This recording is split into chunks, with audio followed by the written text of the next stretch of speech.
Pode ir. Dia especial. Reverendo João Marcos, domingo passado, pediu-me para que preparasse um sermão com um tema sobre liderança e serviço na igreja. Então, deste modo, nós faremos uma rápida pausa na nossa série sobre o Sermão do Monte. Eu gostaria de pedir para que você abra a palavra do Senhor na terceira epístola de João. Vá para Apocalipse e vai voltando um pouquinho. Nós leremos essa pérola da palavra de Deus.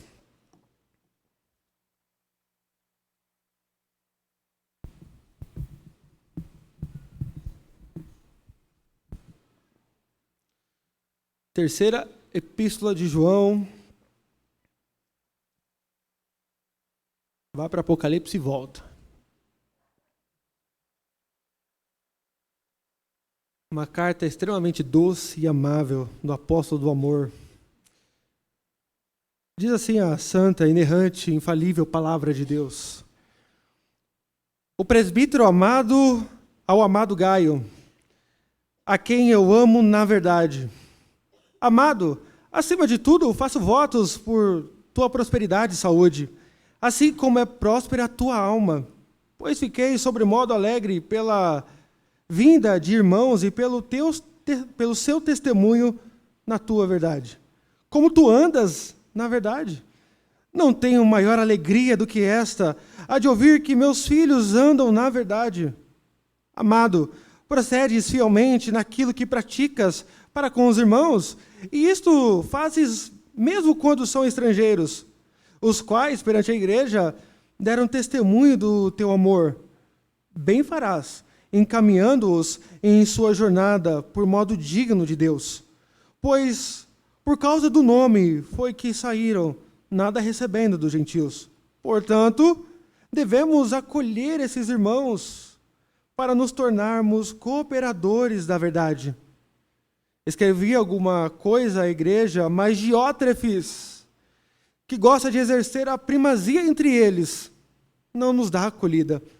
Por isso, se eu for aí, far-lhe-ei lembradas as obras que ele pratica, proferindo contra nós palavras maliciosas. E não satisfeito com essas coisas, nem ele mesmo acolhe os irmãos, como impede os que querem recebê-los, e os expulsa da igreja. Amado, não imites o que é mal, senão o que é bom. Aquele que pratica o bem procede de Deus. Aquele que pratica o mal jamais viu a Deus. Quanto a Demétrio, todos lhe dão testemunho até a própria verdade. E nós também damos testemunho. E sabes que o nosso testemunho é verdadeiro.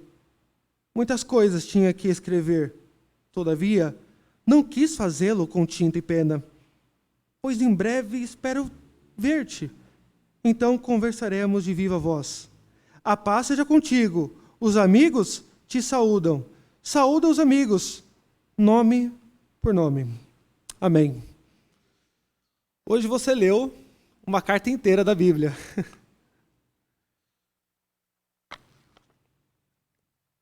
Irmãos, queridos, quando Deus nos salva de uma vida de pecado, Ele não faz isso para que nós vivamos uma vida desconectada do povo de Deus.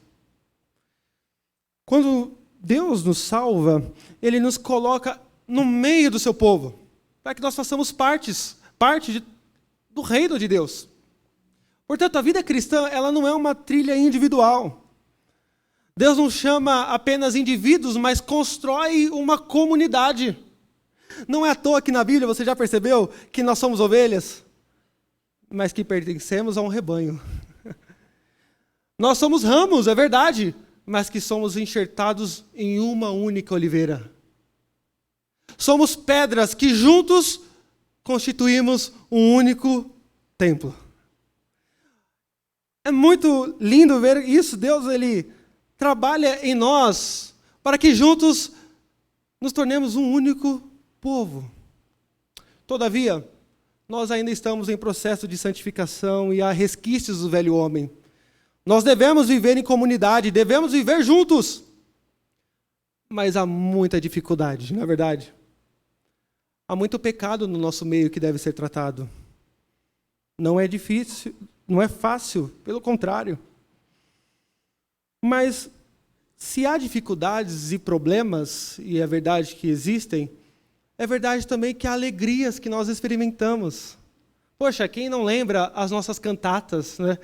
A correria de você se programar, de ensaiar, por exemplo, de fazer novas amizades. Às vezes você conhece a pessoa somente a nuca da pessoa. Você poderia até escrever um quadro, não é verdade? Mas quando tem algumas programações na igreja, isso permite-nos que nós afinemos certas amizades. Culto nos lares, por exemplo, e etc. Então, há muitas alegrias quando você vê, por exemplo, pessoas que se conheceram aqui dentro, caminhando para o altar, amadurecendo espiritualmente, tornando-se presbíteros e diáconos. Uau!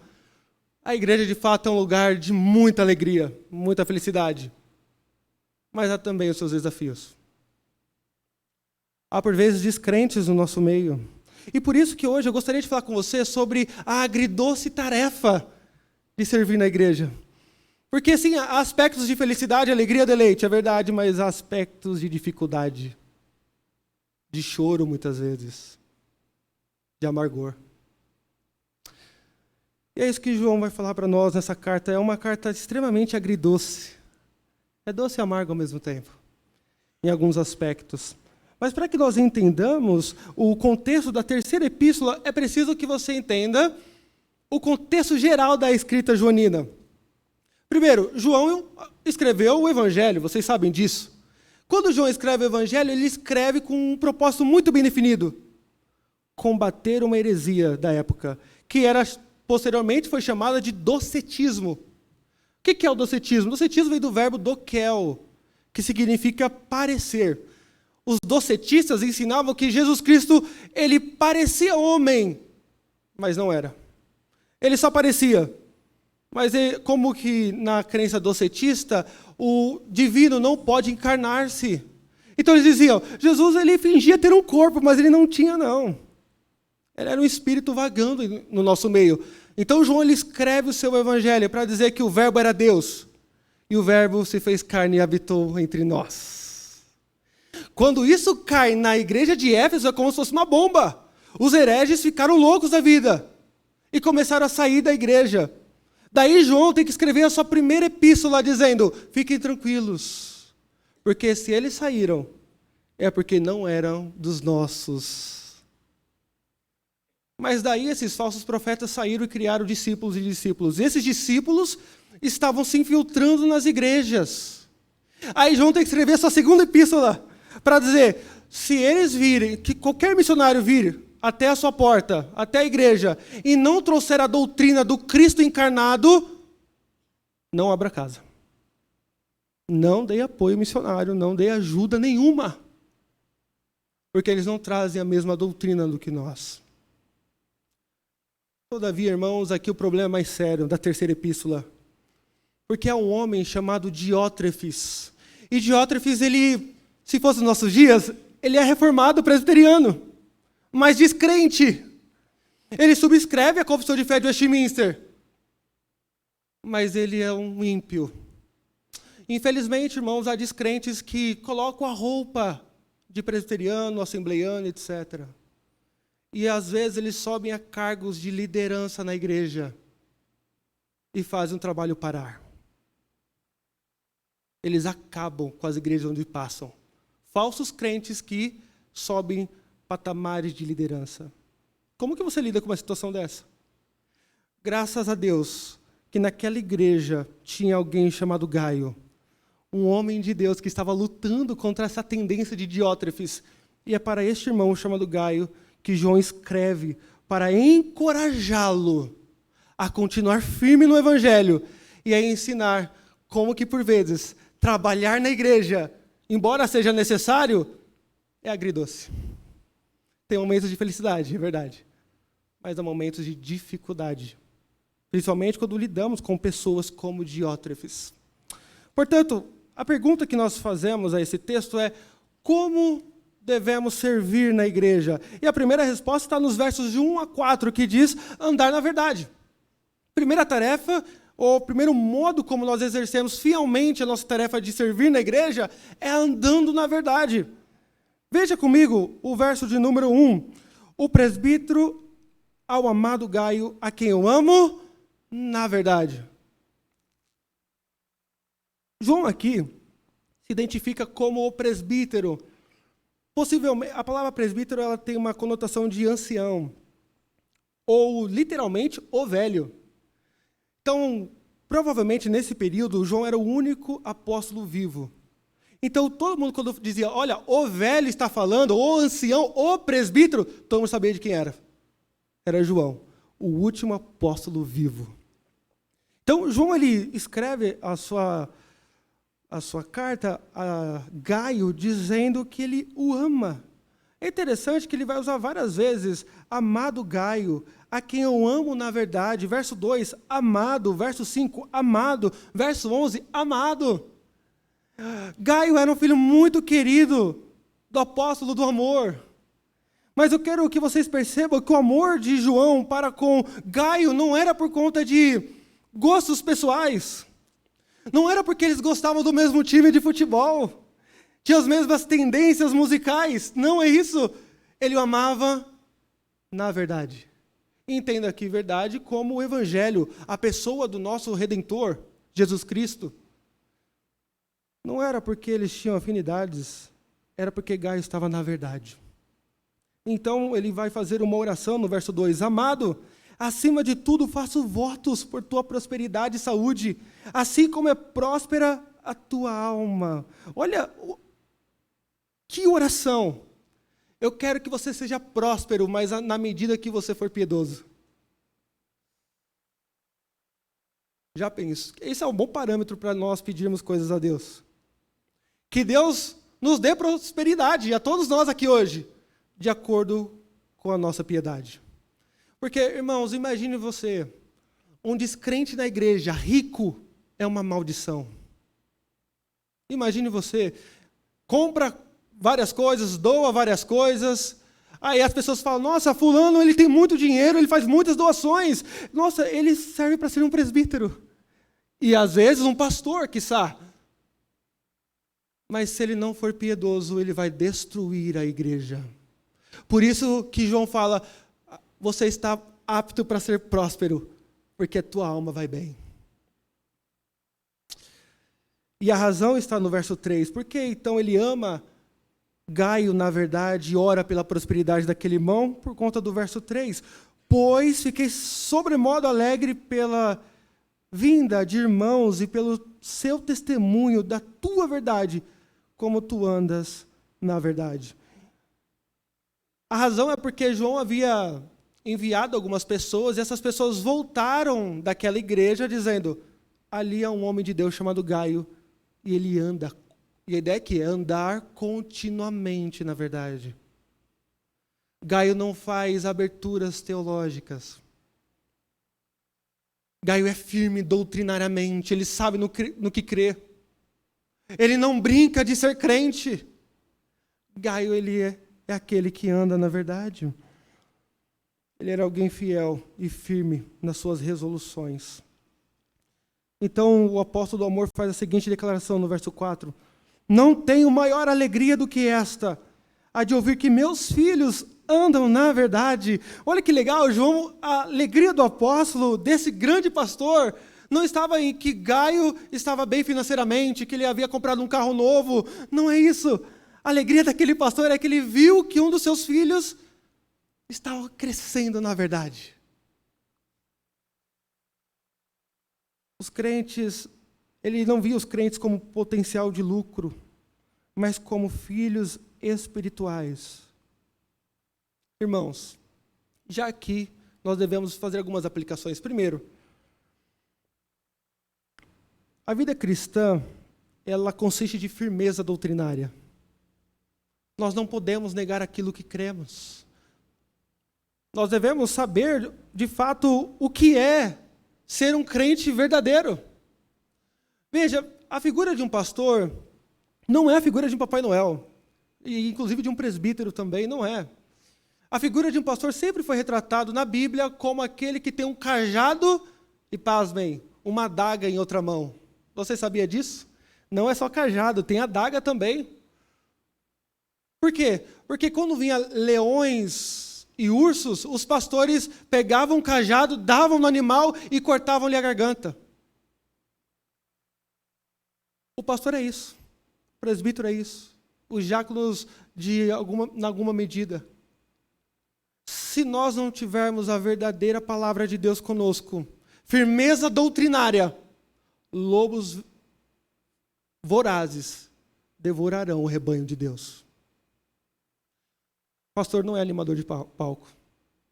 Normalmente, há pessoas que escolhem igrejas com base nisso.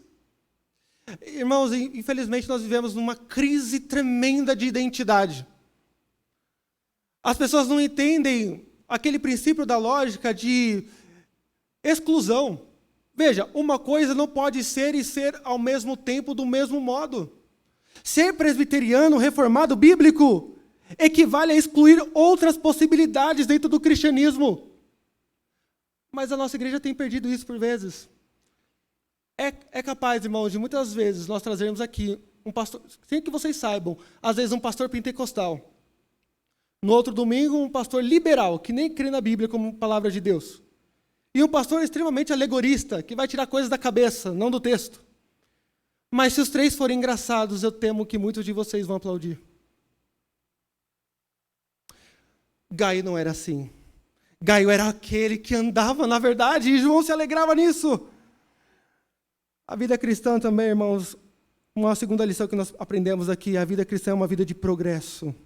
Nós não somos escravos do pecado, pecadores sim, porque há resquícios, mas não escravos do pecado. E aqui você vê um pastor alegre pelo progresso daquele irmão. E agora eu gostaria de fazer uma pergunta para você. Pense no pastor que te levou à fé. Ou o seu primeiro pastor, ou seu pai espiritual. Aquela pessoa que primeiro te evangelizou. Se essa pessoa pudesse te ver hoje, ele veria algum progresso? Como João viu na vida de Gaio? Sei lá, pense vocês, se o reverendo Tércio pudesse ver vocês hoje. Não pode, porque ele está com Deus. É verdade, não pode. Mas se pudesse. Muitos aqui foram pastoreados pelo Tércio no começo dessa igreja. Reverendo Tércio. Ele se tira orgulho de você hoje? Pense nas pessoas que te levaram a Cristo. Houve algum progresso? A vida cristã é uma vida de progresso. E uma outra lição que nós tiramos dessa primeira parte, irmãos, como nós temos perdido a noção de filhos espirituais. É que eu falo não só a líderes, mas a toda a igreja. Nós devemos ser filhos espirituais. Isso era muito comum. Você vê Paulo tratando Timóteo assim, João tratando Gaio e outros. Filhos na fé, pessoas que nós levamos a Cristo e acompanhamos essas pessoas. Como é lindo ver isso. E aqui eu gostaria de falar algo que não é comum. Filhos na fé, por vezes, são mais valiosos do que filhos biológicos. Exatamente isso. Filhos na fé, por vezes, são mais valiosos do que filhos de sangue. Por quê? Porque é capaz de seu filho de sangue não ser crente. É capaz. E se isso for uma realidade, ele poderá ser seu filho apenas nessa vida. Porque na eternidade não será jamais.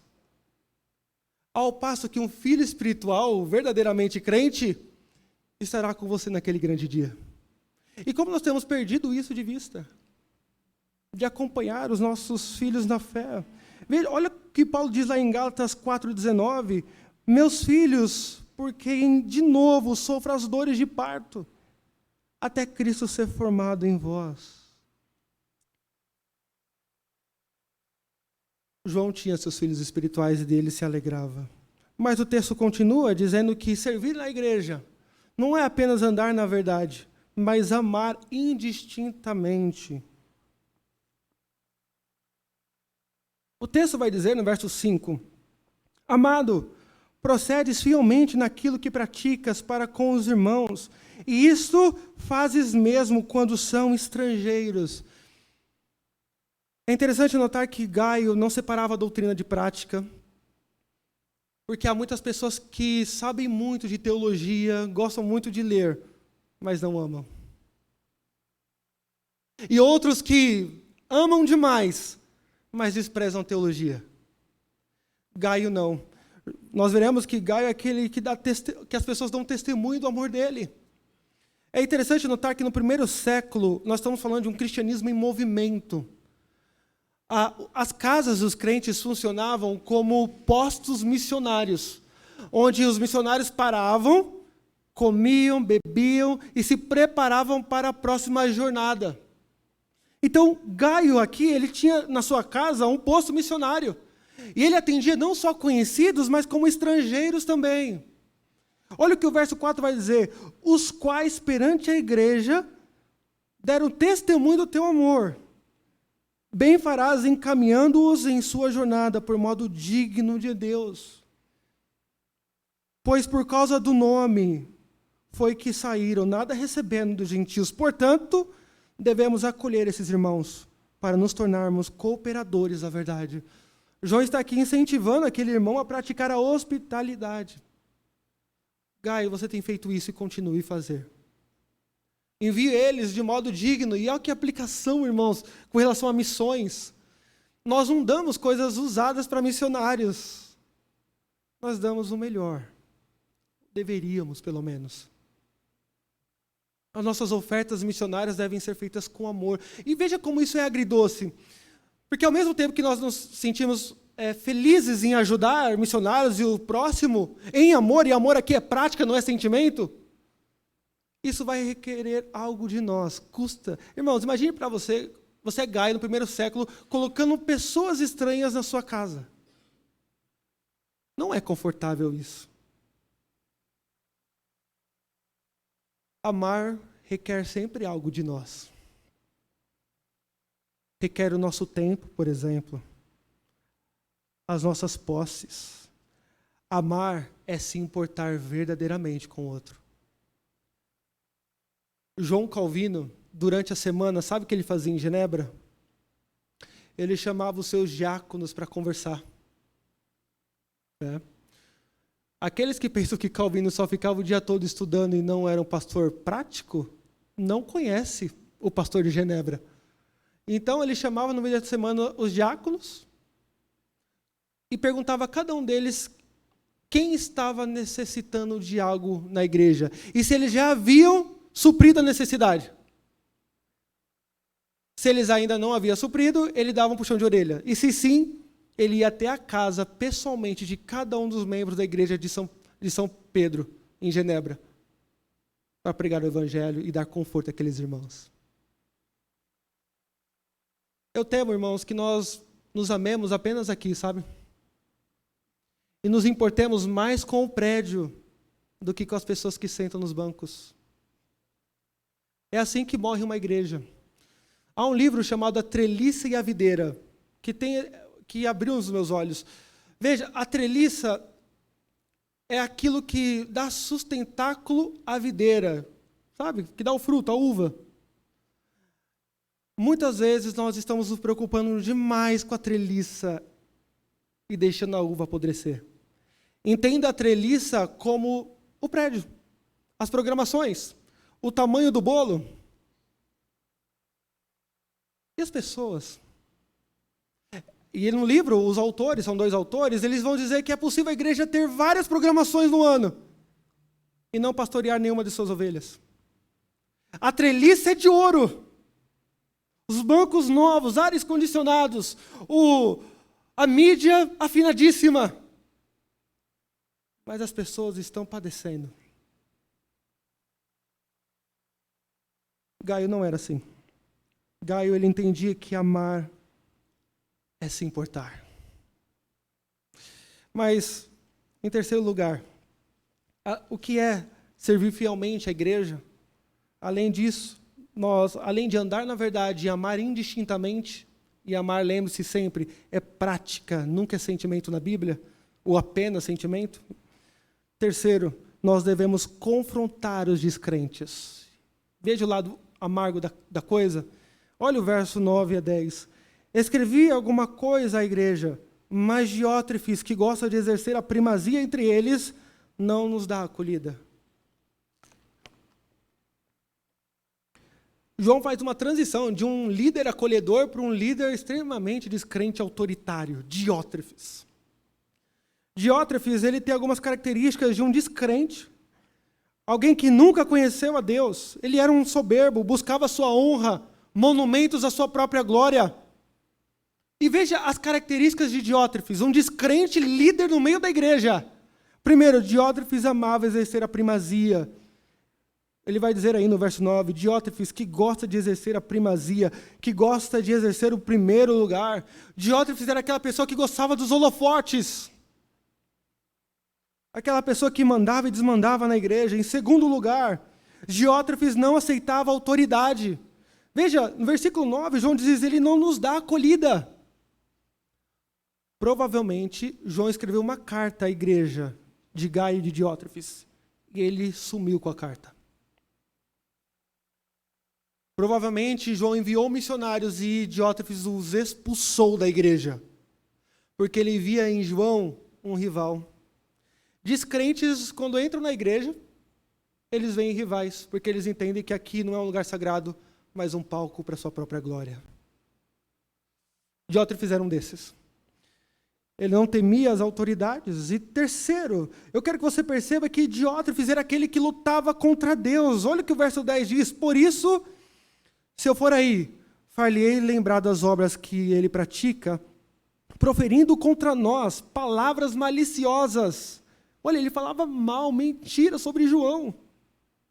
E não satisfeito com essas coisas, nem ele mesmo acolhe os irmãos, como impede os que querem recebê-los e os expulsa da igreja. Olha que coisa. Imaginem vocês, Ronaldo Lindório, o reverendo Ronaldo Lindório vai e precisa de ir dormir na casa de um de nós aqui. E alguém fala, eu recebo o reverendo Ronaldo, um privilégio, um homem de Deus. E Diótrefes está como líder dessa igreja, ele fica sabendo. Ele não só expulsa Ronaldo, como expulsaria você também. Exato, esse é o Diótrefes. E se ele está fazendo isso, a lógica é muito clara de João. Ele está lutando contra Deus. Irmãos, que perigo isso. E tudo isso tendo o seu cerne a soberba e a vaidade. Se você for uma pessoa extremamente soberba, é possível que neste exato momento você esteja lutando contra Deus. Ele era aquele que mentia acerca de João. A soberba, irmãos, ela vicia todas as relações humanas. Diótrefes é um exemplo disso. E a aplicação prática para nós é, a igreja de Deus não tem donos. Não importa quanto tempo você é da igreja, o quanto você ganha. A igreja de Cristo é de Cristo. Quando você lê a figura o relato do lava-pés, lembre você da ceia do Senhor lá em João, capítulo 13, lava-pés? Eu quero te desafiar a ler aquele relato junto com o relato de Lucas, que faz muito mais sentido. Por que do nada Jesus vai lavar os pés dos discípulos? Porque lavar os pés era algo extremamente humilhante. E ao chegar no cenáculo, Lucas vai dizer que eles estavam brigando para ver quem era o maior, possivelmente para falar, eu não lavo o pé de ninguém. E Lucas diz que lá no cenáculo eles estavam brigando para ver quem era o maior entre eles. E eu imagino aquela cena, no auge da discussão, Jesus pegando uma vasilha com água, um pano, e lavando o pé de cada um deles. Nem o Rei da Glória veio para ser servido. Quem dirá nós?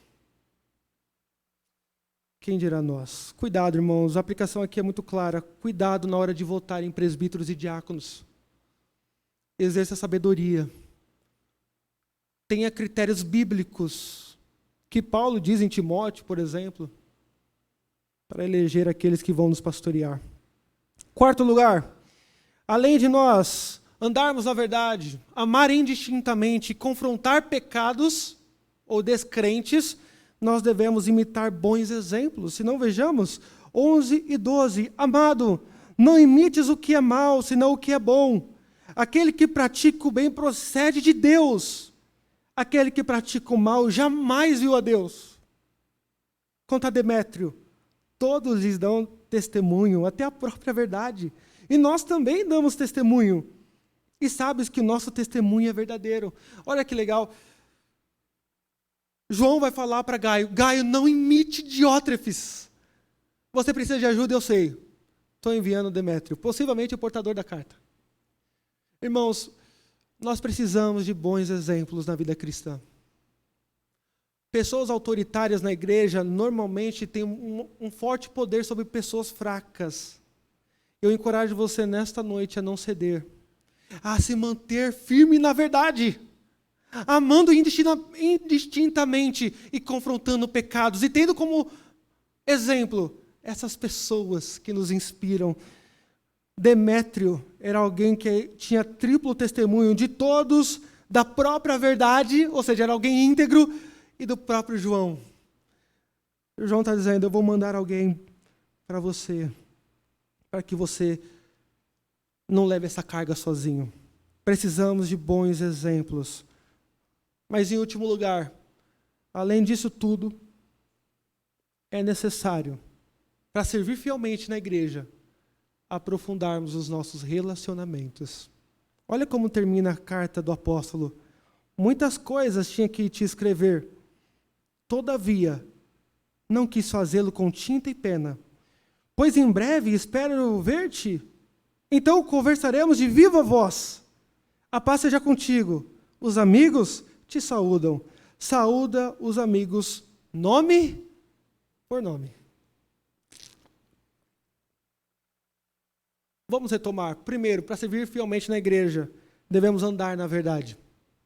Segundo, amar indistintamente quem conhecemos e a quem não conhecemos. Terceiro, confrontar descrentes, líderes. É a tarefa nossa. Quarto, imitar bons exemplos, como Demétrio. E quinto, aprofundar relacionamentos. O texto é muito claro. João está dizendo para Gaio, eu queria falar outras coisas, mas não vou escrever. Porque, irmãos, há coisas que precisam olho no olho. Tete a tete. Por isso que igreja no metaverso é aberração. É aberração. Não existe igreja de internet, porque há coisas que precisam do olho a olho. O contato do líder para com a igreja, o contato pessoal é insubstituível. E outra coisa que João vai dizer que é insubstituível é o conhecimento que devemos ter dos nossos irmãos. Ele vai falar: olha, saúda cada um, nome por nome. Eu não sei como que essas mega churches funcionam. Deve ser muito triste para um pastor subir ao púlpito e olhar aquela multidão de pessoas e dizer: eu pregarei para um rebanho que eu não conheço. Irmãos, quando nós preparamos sermões, por exemplo, nós preparamos pensando em vocês, nas lutas de vocês, nas dores. Portanto, quando vocês virem eu falar qualquer coisa, acho que o Daniel está falando para mim. É para você mesmo que eu estou falando. Não é para as paredes, não é para o YouTube. É para o povo de Deus que reside em Aê Carvalho. Nome por nome. Esse é o coração de um líder, este é o coração de um pastor. Por isso que nós não temos tempo a perder. Nós queremos ver vocês crescendo espiritualmente. Nós devemos cavar o mais profundo da palavra de Deus, líderes, para dar o melhor para o povo, alimento saudável. Steven Lawson, um pregador a quem eu admiro muito, americano, batista, ele disse que certa vez ele estava no gabinete pastoral. E tocaram na porta. Ô, reverendo, pode entrar, um senhor da igreja. Pois não, nada, só vim gastar tempo. E Steve Lawson disse: pois é, gaste o seu porque o meu não, pode ir embora. Líderes não têm tempo para gastar. Há muita coisa para fazer, há muito aconselhamento. E eu quero que vocês entendam que o trabalho de um líder, presbítero, pastor e diácono é um trabalho heróico. Sabe aquele filme de herói que ele vai lá, está vindo um grande meteoro, e o herói sai da atmosfera, pega o meteoro, se machuca todo e a terra é salva e ninguém fica sabendo? É o que Deus faz por meio do ministério do pastor e dos líderes. O trabalho mais profundo de um líder é subterrâneo, vocês nunca vão saber. Cantar aqui, pregar é um aspecto importantíssimo, mas não é o maior. Pastorear o coração de vocês é o que demanda mais. E eu volto a dizer, precisamos de líderes que pastoreiem não se o ar está bom ou está ruim, se a iluminação está mais ou menos, mas que pastoreiem o coração do rebanho de Deus. É um trabalho subterrâneo, é um trabalho no anonimato das atividades eclesiásticas. Que Deus nos ajude, irmãos. Como que nós podemos, então, entender duas lições à luz de tudo que nós vimos nesta noite? Duas conclusões. A primeira, aqui muitas pessoas falam, eu vou parar de ir à igreja porque só tem pecadores lá. Há muita coisa errada. E eu quero que você note que na igreja do primeiro século já havia um Diótrefes da vida. Já havia confusão. Quando você lê Atos capítulo 2, e eles repartiam os seus bens, e um era o coração do outro, e na sua alma e ninguém havia falta de nada, e perseveravam na doutrina dos apóstolos, isso só vai até ali. No muito, até o capítulo 4 de Atos. Porque no capítulo 5 você já tem mentira, Ananias e Safira querendo holofote, não é isso? Capítulo 6, a instituição dos diáconos, por que se deu? Porque havia preconceito na igreja. Viúvas judias recebiam comida, viúvas gregas não. Isso é igreja. Leia as cartas de Paulo, primeiro aos Coríntios, o que tem lá? Um homem que se deitava com a mulher do seu pai. E pasmem, estudem por conta. O texto não diz que era madrasta. Pode ser, mas o texto não diz. Gálatas, a quem Paulo pregou tanto aos Gálatas, trocaram o evangelho por um outro evangelho. Isso é a igreja. Os desafios, os pecados. Então, eu quero que você seja maduro quando você ver escândalos no meio do povo de Deus. Há momentos que nós conseguimos estipar lobos vorazes por meio da disciplina, mas nem sempre. Há pessoas como Diótrefes que colocam a capa de crente e ficam. E são uma pedra no avanço do reino. São uma pedra. Eles ficam. Quem vai separar o joio do trigo? Só o Senhor. Nós não conseguimos fazer isso totalmente. E por fim, como que a gente pode viver do mesmo modo que Gaio? Este homem que ama, que anda na verdade, ama, que não cede a Diótrefes, que permanece firme nas suas convicções. Irmãos, Cristo Jesus morreu na cruz para que nós fôssemos transformados de Diótrefes em Gaios. Diótrefes sou eu. Diótrefes é você, sem a graça de Deus. Que Deus nos ajude a servir a igreja, ainda no seu aspecto agridoce. Vamos orar? Santíssimo Deus, graças te damos. Servir na tua casa é um privilégio. Às vezes é agridoce, por vezes. Mas nós somos gratos pela oportunidade de servir no teu reino. Ó Deus, que o Senhor levante nesta igreja mais Gaios. Ó Deus, que o Senhor equipe a nossa liderança a lidar com Diótrefes que por vezes apareçam no nosso meio. Ó Deus, que o Senhor, com a tua bondade, nos conceda Demétrios para que nos sirvam de exemplos, para que nos sirva, ó Deus, de fortalecimento em meio às nossas angústias, para que o reino de Deus avance em Carvalho. Em nome de Cristo que nós oramos. Amém.